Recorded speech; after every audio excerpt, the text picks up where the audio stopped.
hanya memikirkan satu peraturan penting. Kenapa kau lakukan hari ini kalau kau bisa melakukannya besok?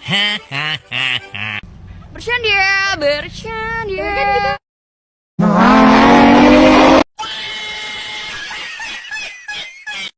Anda ingin sukses? Anda ingin maju? Anda ingin berhasil? Ya, jangan menyerah. Tekun, giat, semangat. Oh, hai. Nggak kenal maka tak sayang, sudah kenal kok menghilang. Just kidding, forever, underpass, fly off. Oke, dah on nih.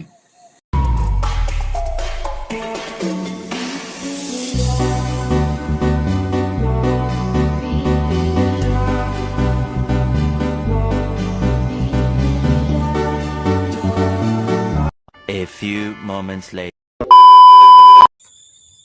Assalamualaikum warahmatullahi wabarakatuh.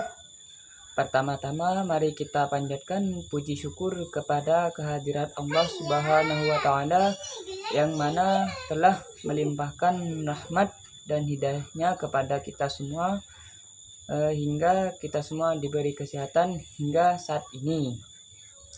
Dan yang kedua, tak lupa juga kita panjatkan puji syukur kepada Nabi besar kita, yakni Nabi Muhammad SAW, yang mana telah membawa kita dari zaman jahiliyah ke zaman Islamiyah seperti sampai saat ini.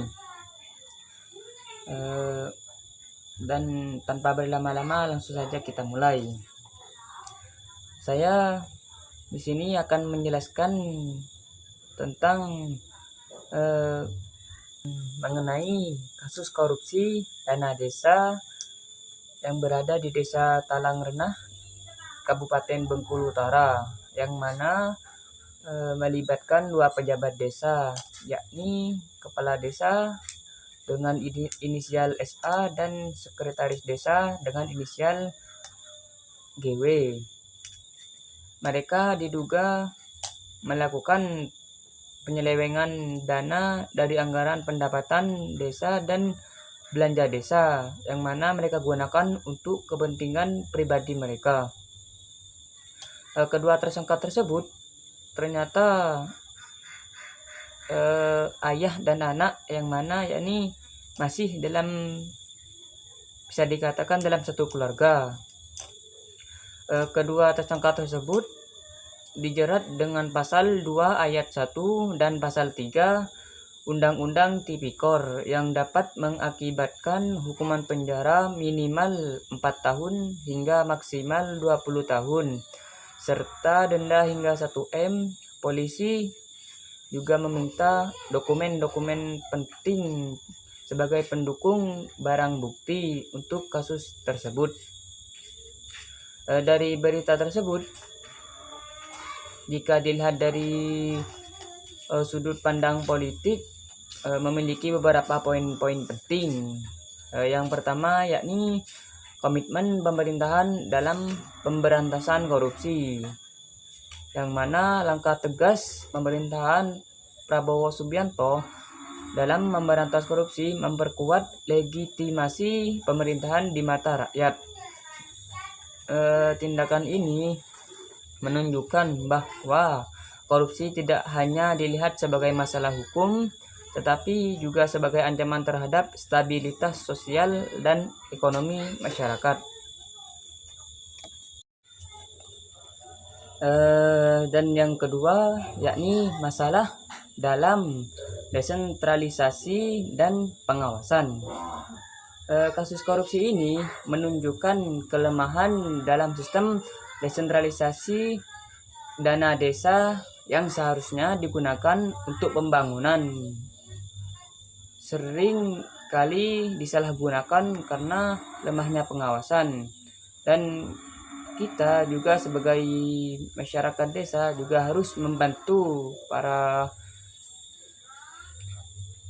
pengawas untuk mengawasi terjadinya korupsi ini. Yang ketiga yakni korupsi sebagai masalah sistematik. Korupsi di tingkat desa bukan hanya soal perilaku individu, tetapi juga mencerminkan budaya politik yang mengutamakan hubungan pribadi atau keluarga. Dalam kasus ini, hubungan ayah dan anak berperan dalam keputusan yang tidak profesional. Kasus ini menunjukkan transparansi dan kontrol yang ketat. Korupsi akan terus terjadi. Dan yang keempat, yakni pengaruh terhadap kepercayaan masyarakat. Membongkar kasus seperti ini bisa meningkatkan kepercayaan masyarakat pada pemerintahan dan penegak hukum, yang mana penegak hukum melakukan sesuai apa yang mereka ucapkan pada masa sebelumnya. Dan yang kelima, yakni dampak pada politik lokal dan nasional. Tingkat lokal, kepala desa yang terlibat korupsi biasanya kehilangan kepercayaan masyarakat. Dan di tingkat nasional, pemberantasan korupsi bisa menjadi bukti bahwa pemerintahan serius menjalankan janji-janji yang diucapkannya pada masa sebelumnya. Itu saja yang bisa dilihat dari segi politik menurut saya. Selanjutnya saya akan menjelaskan bagaimana kondisi politik di era Prabowo pada saat ini menurut saya pribadi. Yang pertama, yakni kondisi politik saat ini, pemberantasan korupsi yang mulai tegas. Saat ini pemerintah mulai serius menangani kasus korupsi, baik korupsi di tingkatan nasional maupun di tingkat desa. Banyak koruptor yang sudah tertangkap pada masa era Prabowo ini.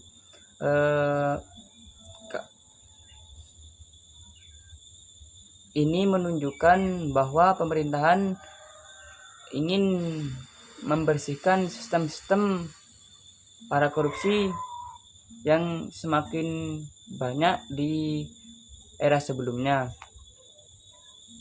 Dan yang kedua, yakni pergantian pemimpin yang stabil. Proses pergantian kekuasaan berjalan lancar, menunjukkan demokrasi kita sudah cukup matang. Meski begitu, masih ada masalah seperti masyarakat yang terpecah akibat pemilihan politik sebelumnya, seperti pada saat pemilu dan pilpres.